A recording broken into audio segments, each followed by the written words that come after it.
మెరుపు వైరా దగా పడ్డ పేద బిడ్డ ఎత్తరా గొంతెత్తరా గాయపడ్డ ఆడబిడ్డ.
పదహైదు సంవత్సరాలు దాదాపుగా ఈ రోజుతో మొదలవుతా ఉంది. ఈ 15 సంవత్సరాల ఈ వైఎస్ఆర్సీపీ ప్రయాణంలో మొట్టమొదటి రోజు నుంచి ఈ పార్టీ పుట్టింది కష్టాల్లో నుంచే పుట్టింది. ప్రజల కష్టాలను వైఎస్ఆర్సీపీ పార్టీ తమ కష్టాలుగా భావించి ప్రజల తరపున వాయిస్ ఆఫ్ ది వాయిస్లెస్ కింద ప్రతి అడుగులోనూ పోరాటం చేస్తూనే వస్తూ ఉంది వైఎస్ఆర్సీపీ. ఈరోజు ప్రతిపక్షంలో మనం కూర్చోవడం కొత్త కాదు. ఈ 15 ఏళ్ల మన ప్రయాణంలో 10 సంవత్సరాలు మనం ప్రతిపక్షంలోనే ఉన్నాం. దీటైన సమాధానం అధికారంలో ఉన్న వాళ్లకు ఎప్పుడు ఇస్తూనే వచ్చాం. కళ్ళు మూసుకొని కళ్ళు తెరిచేసరికి సంవత్సరం అయిపోయింది. ఇప్పటికే మరో 3 సంవత్సరాలు 4 సంవత్సరాలలో మళ్ళీ ఈసారి వచ్చేది మళ్ళీ వైఎస్ఆర్సీపీ పార్టీనే.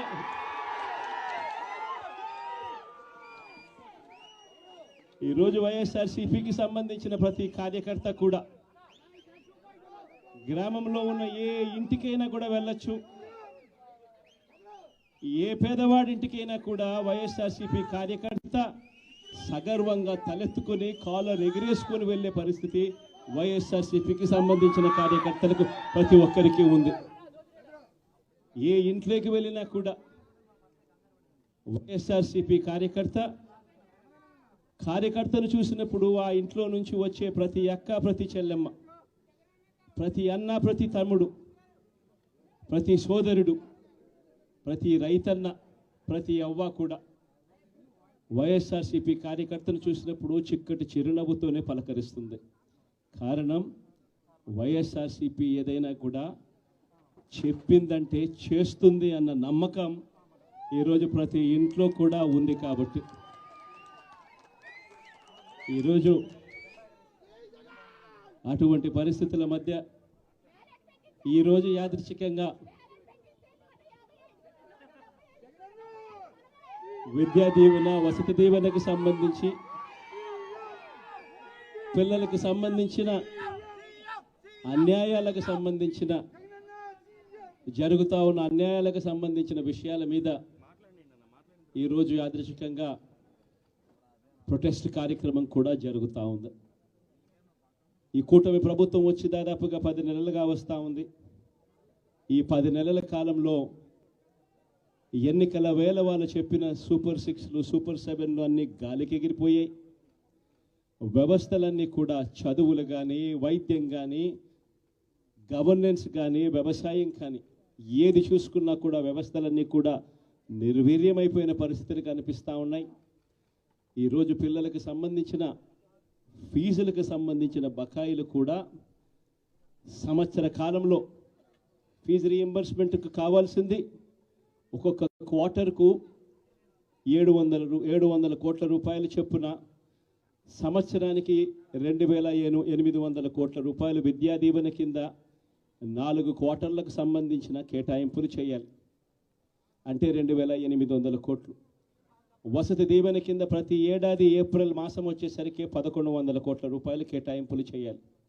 అంటే గత ఏడాది ఈ 1,100 కోట్లు, 2,800 కోట్లు, ఈ రెండింటికి సంబంధించి 3,900 కోట్ల రూపాయలకు కేటాయింపులు చేసి ఖర్చు చేసి పిల్లల చదువులను ప్రోత్సహించాల్సిన పరిస్థితిలో ఈ ప్రభుత్వం చేసింది ఏమిటి అనంటే కేవలం 700 కోట్ల రూపాయలు మాత్రమే ఇచ్చి చేతులు దులుపుకున్న పరిస్థితులు.